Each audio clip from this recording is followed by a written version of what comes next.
यार मुझे ना अपने भाई को इस पार्टनरशिप फर्म में एडमिट करना है। 10 के 10 पार्टनर्स मान गए हैं, लेकिन जो अभिषेक है वो नहीं मान रहा है। तो बस उस एक पार्टनर के कारण क्या प्रॉब्लम हो जाएगी? यार प्रॉब्लम तो हो जाएगी। अब क्या है कि पार्टनरशिप जो है, पार्टनरशिप में किसी भी बंदे को एडमिट करने के लिए आपको बहुमत नहीं, आपसी सहमति चाहिए। मतलब अगर मेजॉरिटी मान भी रही है, अगर एक भी पार्टनर मना कर रहा है तो तुम्हारे भाई को एडमिशन नहीं मिल पाएगी पार्टनरशिप फॉर्म में। तो तुम्हें अभिषेक को मनाना पड़ेगा, सो दैट अभिषेक भी अग्री करे और आपका भाई जो है वो पार्टनरशिप फॉर्म में एडमिट हो जाए। तो ये था छोटा सा टिप आपका एडमिशन ऑफ अ पार्टनर के बेसिस पे। इससे तो क्लियर है कि आज का चैप्टर हमारा क्या है, admission of a partner. So welcome back to my channel, I am Saavi Sadana और आज हम करने लगे हैं admission of a partner in a firm वाला चैप्टर स्टार्ट। अभी अगर सीबीएसई की बात करें तो उसमें एक change in profit sharing ratio वाला चैप्टर हमने अभी स्किप किया है। हम सीधा एडमिशन पे आ रहे हैं क्योंकि आईएससी वालों का एडमिशन का चैप्टर ही है, उनको change in profit sharing ratio वाला चैप्टर नहीं है। तो डिटेल में हम एडमिशन वाला चैप्टर करेंगे, change in profit sharing ratio वाला इसके बाद में करेंगे फॉर सीबीएसई स्टूडेंट्स। ठीक है जी। अभी मैं आपको बता दूं, ये जो चैप्टर्स हैं, change in profit sharing ratio वाला, admission of a partner, retirement of a partner, death of a partner, ये चारों चैप्टर्स बिल्कुल एक जैसे हैं। इसमें थोड़ा बहुत डिफरेंस है, 70-80% चैप्टर बिल्कुल सेम है, सिर्फ एडजस्टमेंट ऑफ कैपिटल में चेंज है और गुडविल के ट्रीटमेंट में चेंज है।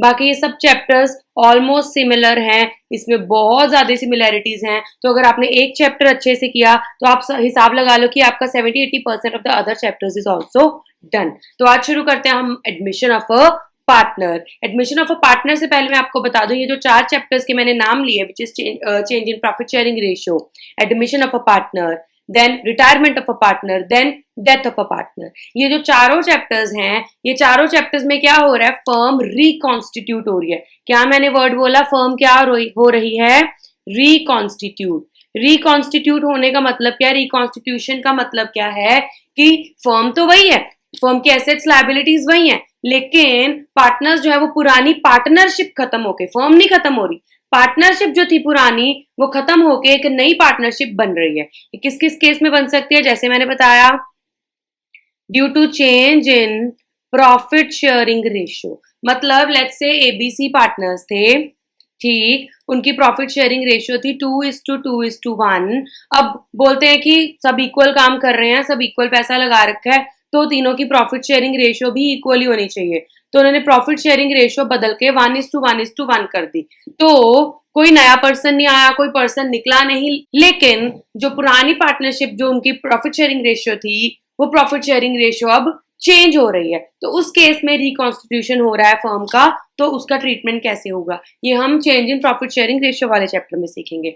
आज जो हम चैप्टर करने वाले हैं वो है admission of a partner. Admission is also reconstitution only. Admission में क्या होता है कि ए बी सी पार्टनर्स हैं, उन्होंने बोला कि हमें डी को एडमिट करना है, तो A B C partnership change हो गई, अब A B C D partners हैं। ठीक है जी। तो in that case also profit sharing ratio तो बदल ही रही है ना। पहले 3 पार्टनर्स थे, आपस में प्रॉफिट बांट रहे थे, अब एक और पार्टनर आ गया तो 4 पार्टनर्स आपस में प्रॉफिट बांटेंगे, तो उनकी प्रॉफिट शेयरिंग रेशियो तो ऑब्वियसली चेंज होगी, right. This is also reconstitution. Then retirement, मतलब जो ऑलरेडी एग्जिस्टिंग पार्टनर्स थे उनमें से कोई एक पार्टनर निकल रहा है, रिटायर हो रहा है।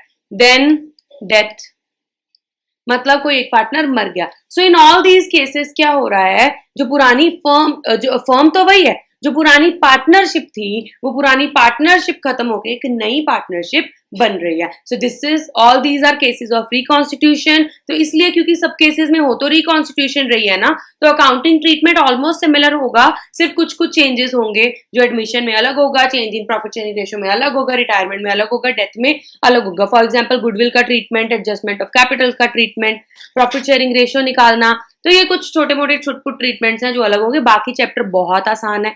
आप ये देख लो कि अगर इस चैप्टर को आप अच्छे से कर लेते हो, इसे फुल फ्लेजेड क्वेश्चंस आप अच्छे से कर लेते हो, तो आपके बहुत हाई चांसेस हैं पार्टनरशिप में बहुत अच्छा स्कोर करने के लिए।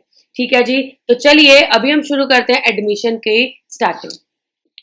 तो अभी हम कर रहे हैं admission of a partner. Admission of a partner में क्या है कि नया पार्टनर फर्म के अंदर आ रहा है। ऑब्वियसली अगर नया पार्टनर आ रहा है तो बहुत सारे चेंजेस होने वाले हैं। नए पार्टनर की एडमिशन हो गई है, अब नया पार्टनर आ रहा है, तो आप खुद दिमाग लगाओ, आप सोचो, आपने जब भी अकाउंटिंग करनी है आपने ये सोच के करना है कि मैं ही पार्टनर हूं, मेरी ही फर्म की बात हो रही है। तो आप पार्टनर हो जी, एक फर्म है एबीसी, ठीक है, अब एबीसी में आप ए हो, आप पार्टनर हो, अब आपके फर्म में कोई नया पर्सन डी एडमिट हो रहा है, तो क्या क्या चेंजेस होंगे आप सोचिए।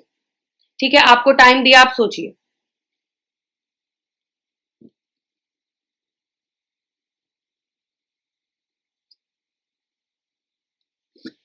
तो अभी ये बच्चा भी पूछ रहा है कि क्या होगा जब नया पार्टनर फर्म में आएगा, तो क्या होगा। देखो, अब नया पार्टनर आएगा तो प्रॉफिट शेयरिंग रेशियो तो चेंज होगी पहली चीज। प्रॉफिट शेयरिंग रेशियो हमारी चेंज होने वाली है। और एक चीज तो मैंने आपको बता दी कि जब सब पार्टनर्स अग्री करेंगे तभी नया पार्टनर फर्म में एडमिट हो सकता है, नहीं तो नहीं होगा। तो अगर फर्म में 10 पार्टनर्स हैं, अगर 9 मान रहे हैं कि एक पर्सन को एडमिट करना है, एक भी कह रहा है कि नहीं करना, तो एडमिशन नहीं होगी। 10 के 10 का मानना जरूरी है। उसके बाद उनके एसेट्स और लायबिलिटीज चेंज होंगी। एसेट्स एंड लायबिलिटीज चेंज मतलब अभी देखो एसेट्स और लायबिलिटीज की हम बुक वैल्यूज पे हमने रिकॉर्डिंग करी है। आपने पढ़ा होगा हिस्टोरिकल कॉस्ट कॉन्सेप्ट की, जो डेप्रिसिएशन वगैरह हम अज्यूम करते हैं वो लगा के हम एसेट्स और लायबिलिटीज को उनकी बुक वैल्यूज पे अपनी बैलेंस शीट में रिकॉर्ड करके रखते हैं। जब कोई नया पार्टनर आ रहा है फर्म में, कोई बाहर वाला बंदा आ रहा है, तो हमारे एसेट्स और लायबिलिटीज अभी मार्केट वैल्यू के हिसाब से बदलेंगे। मतलब जो एसेट्स और लायबिलिटीज की अब मार्केट वैल्यू होगी उस हिसाब से हम करेंगे ट्रीटमेंट। ठीक है, देन कोई अक्यूमुलेटेड प्रॉफिट्स या लॉसेज होंगे। क्या होता है अक्यूमुलेटेड प्रॉफिट्स और losses? Retained earnings, reserves, general reserve. Reserves क्या होते थे मैंने बताया था, जैसे फॉर एग्जांपल आप बाइक चलाते होंगे, बाइक रिजर्व में लग जाती है, मतलब अगर पेट्रोल खत्म भी हो गया तो कुछ पेट्रोल होता है जो रिजर्व में पड़ा होता है, वो रिजर्व लगा के हम बाइक को नियरेस्ट पेट्रोल पंप तक लेकर जा सकते हैं। तो इसमें भी रिजर्व का मतलब यही है, इसमें भी रिजर्व का मतलब वही है कि प्रॉफिट जब हमें हो रहा है हम उसका कुछ हिस्सा अलग से एक रिजर्व बना के रख लेते हैं। जब भी हमें कल को नुकसान होगा तो उस नुकसान की भरपाई करने के लिए हमारे पास वो रिजर्व पड़ा होगा। अब मैं हूं, मेरा नाम सावी है, ठीक है, मेरे साथ एक अमित नाम का बंदा है, हम दोनों पार्टनरशिप फर्म में हैं। ठीक है, कोई नया पार्टनर बीच में एडमिट हो रहा है। अब नया partner let's say Mohan, Mohan अगर इस पार्टनरशिप फर्म में एडमिट हो रहा है, हम दोनों ने पहले से कुछ reserves, accumulated profit, general reserve, workman compensation reserve, contingency reserve, investment fluctuation, अलग अलग पता नहीं कौन कौन से रिजर्व बना के रखे थे। अब जब मोहन फर्म में एडमिट होगा तो हम उसको थोड़ी देंगे रिजर्व, वो थोड़ी हमारे साथ पहले से काम कर रहा था। तो अगर उसको हम रिजर्व्स नहीं देंगे तो फिर उसका क्या ट्रीटमेंट होगा वो करना सीखेंगे। अब अगर मोहन फर्म में आ रहा है तो वो अपनी कैपिटल लेकर आएगा। अगर मोहन फर्म में आ रहा है तो गुडविल भी लेकर आएगा। मैंने और अमित ने जब से बिजनेस शुरू किया हम तो बहुत मेहनत करके बिजनेस को एक लेवल पे पहुंचाया। अब उस बिजनेस की गुडविल है, उस बिजनेस की रेप्यूटेशन है। अगर मोहन को हम उसी बिजनेस में शामिल कर रहे हैं, मोहन भी उसी नेम के अंडर काम करेगा, तो मोहन तो फ्री में बिना मेहनत किए उसी बिजनेस के अंडर आ गया। तो मोहन से हम उस गुडविल का पैसा लेंगे, हम उसको बोलेंगे कि हम गुडविल वैल्यू करेंगे। हमने गुडविल वाले चैप्टर में किया था कि गुडविल कब वैल्यू होती है, रिकॉन्स्टिट्यूशन के टाइम पे, due to change in profit sharing ratio, due to admission, due to retirement, due to death.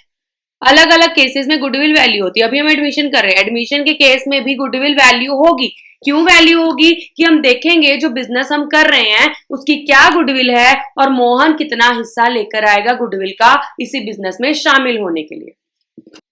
तो गुडविल का ट्रीटमेंट क्या होगा ये भी हम आगे सीखेंगे। तो सबसे पहला ट्रीटमेंट हमने क्या सीखना है? सबसे पहला ट्रीटमेंट हम सीखने वाले हैं प्रॉफिट शेयरिंग रेशियो कैसे बदलेगी। उसके बाद हम सीखने वाले हैं गुडविल का ट्रीटमेंट कैसे होगा। उसके बाद हम सीखने वाले हैं अक्यूमुलेटेड प्रॉफिट्स एंड लॉसेस का ट्रीटमेंट कैसे होगा। और उसके बाद लास्ट में हम सीखेंगे कि फुल फ्लेजेड जो क्वेश्चंस हैं उसमें सीखेंगे कि ओवरऑल अकाउंटिंग जो है वो कैसे होती है, ओवरऑल अकाउंट्स कैसे बदलते हैं अगर फर्म में किसी पार्टनर की एडमिशन हो जाए। ठीक है जी, तो ये है आपका बेसिक जो इंट्रोडक्शन रिगार्डिंग एडमिशन। इसमें हम क्या क्या करने वाले हैं, कैसे कैसे क्वेश्चंस करने वाले हैं।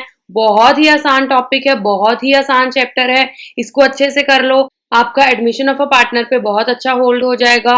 और उसी के साथ साथ जो साथ वाले चैप्टर्स है विच is change in profit sharing ratio, retirement and death, उस पे भी बहुत अच्छा होल्ड हो जाएगा।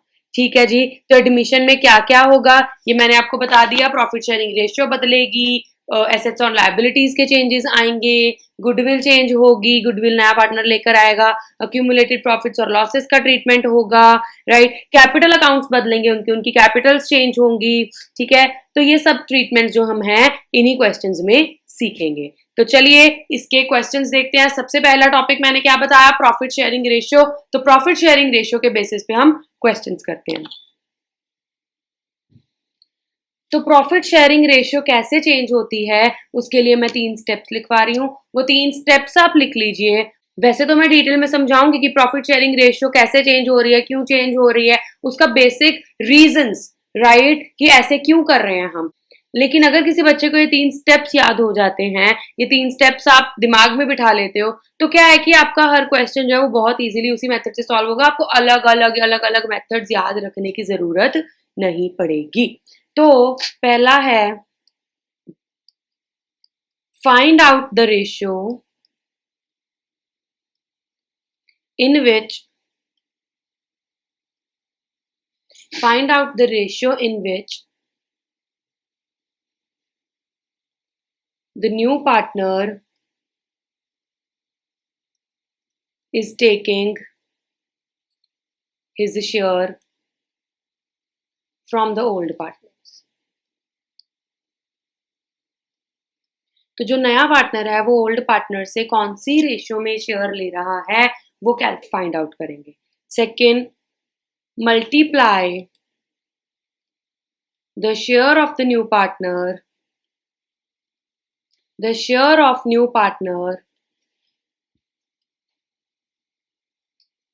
with that ratio.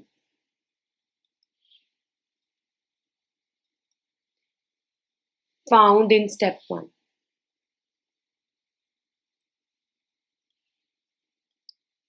And then third point है subtract the shares calculated in step 2 from the original shares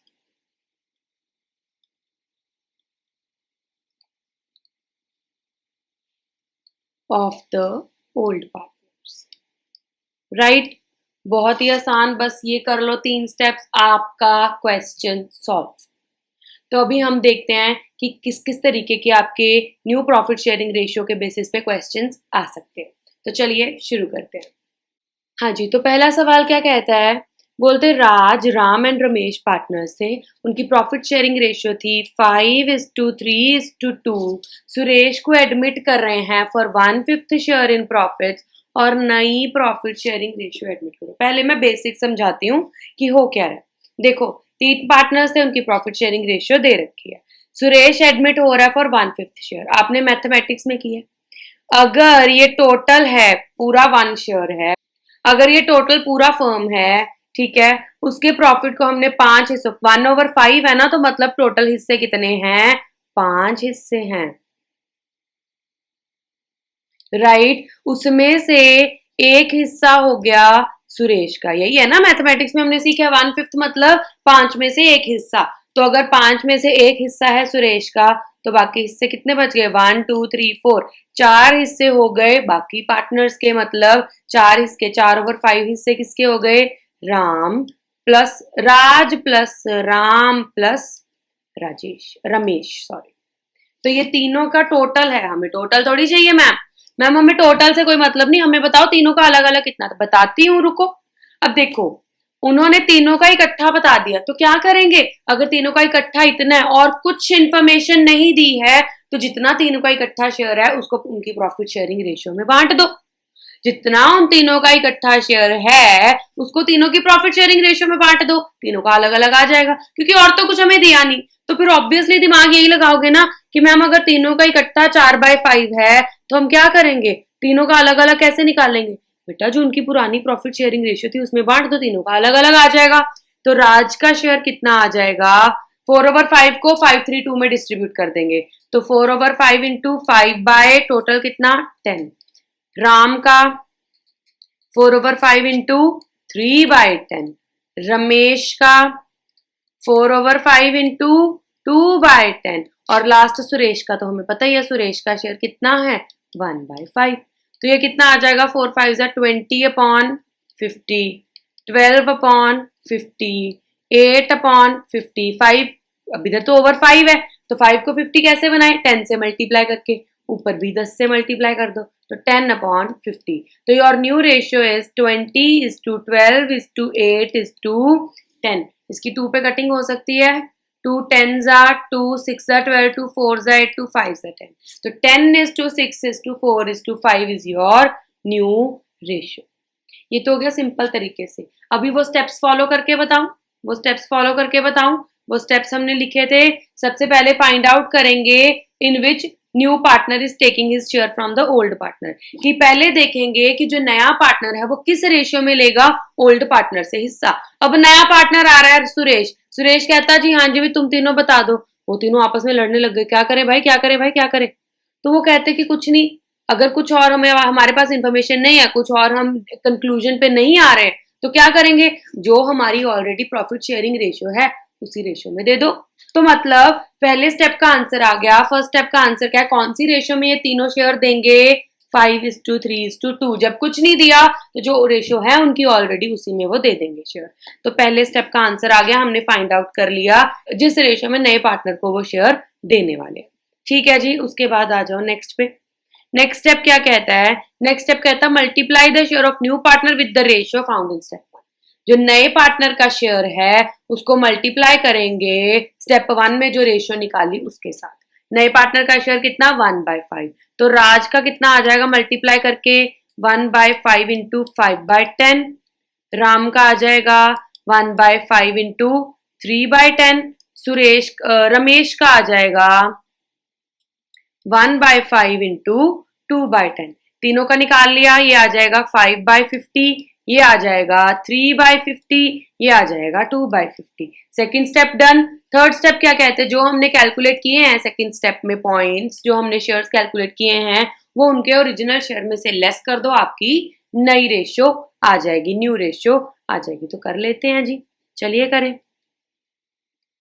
हाँ जी, तो राज का ओरिजिनल शेयर कितना 5/10, उसमें से जो कैलकुलेट किया वो लेस कर दो, 5/50 लेस कर दिया, आ गया 50 एलसीएम, 525 माइनस 5 20/50 आ गया पहले का। देन राम का ओरिजिनल शेयर कितना 3/10, उसमें से 3/50 लेस कर दिया, 50 एलसीएम, 5 3 15 माइनस 3 आ गया 12/50। देन आते हैं रमेश पे। रमेश का शेयर कितना था ओरिजिनल 2/10, उसमें से लेस कर दिया 2/50, 50 एलसीएम था, तो 5 to the 10 minus 2 ये आ गया 8/50। तो 20 12 एंड 8 आ गया, देखो 20:12:8, और ये आपकी न्यू आ गई है। चौथे का भी साथ लिखना है, चौथे का है 1/5, चौथे का कितना है 1/5। अभी तक डिनोमिनेटर कितना चल रहा था 50, तो 5 को भी 50 बना देंगे 10 से मल्टीप्लाई करके, तो ऊपर भी 10 से करा देंगे, तो 10/50 ये आ जाएगा 10। तो चारों की नई रेशियो आ गई, चाहे आप किसी मेथड से कर लो। अभी इसमें क्या किया हमने किया, देखेंगे जो ये पार्टनर है, ये जो पार्टनर आ रहे हैं कौन सी रेशियो में लेगा, 5:3:2 की रेशियो में लेगा, तो निकाल लिया कितना कितना लेगा और वो उनके ओरिजिनल शेयर में से लेस कर दिया, यही तो किया। हम पहले देखेंगे पार्टनर किस रेशियो में लेगा, फिर उसके शेयर को उसके साथ मल्टीप्लाई करा के देख लेंगे कितना कितना शेयर लेगा, उनके ओरिजिनल शेयर में से लेस कर देंगे, आपकी नई प्रॉफिट शेयरिंग रेशियो आ जाएगी। ये जो मैंने 3 स्टेप्स लिखवाए हैं आप लोगों को, ये स्टेप से आपके सारे न्यू प्रॉफिट शेयरिंग रेशियो वाले क्वेश्चन सॉल्व हो जाएंगे। तो आपको हर क्वेश्चन में अलग अलग दिमाग लगाने की जरूरत नहीं है, ठीक है। अब जिस 2 क्वेश्चन में आपको सीधा दे ही देंगे वो तो कुछ करने की जरूरत नहीं, हो तो सीधा निकाल लो, राइट। ये हमने अभी तक फर्स्ट टॉपिक, ये अभी तक हमने फर्स्ट मेथड किया। अगर प्रॉफिट शेयरिंग रेशियो कैलकुलेट करनी है, नए पार्टनर का सिंपली शेयर दिया है, तो नई प्रॉफिट शेयरिंग रेशियो कैसे निकलेगी, राइट। तो आगे हम यही टॉपिक आगे कंटिन्यू करेंगे, change in profit sharing ratio वाला। आज हमने थोड़ी इंट्रोडक्शन की और change in profit sharing ratio करना सीखा। नेक्स्ट वीडियो में हम करेंगे change in profit sharing ratio के अदर क्वेश्चंस। आज के लिए इतना ही, थैंक यू, बाय बाय।